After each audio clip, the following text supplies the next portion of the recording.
नमस्कार ब्रह्मांड खबर को आपनको स्वागत। पोलसरा बेगुनियापड़ा और खलिकोट ब्लॉकर वरिष्ठ नेता माने आज प्रदेश कांग्रेस कमिटीर सभापति निरंजन पट्टनायक को साक्षात करछंती।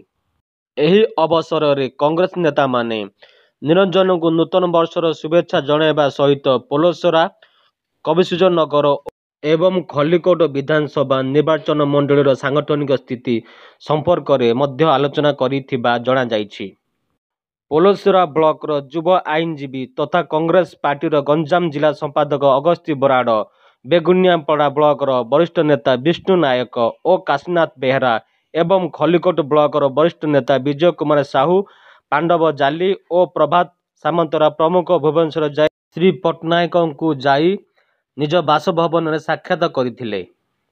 भुवनेश्वर रोहित प्रधान को रिपोर्ट ब्रह्मांड खबर।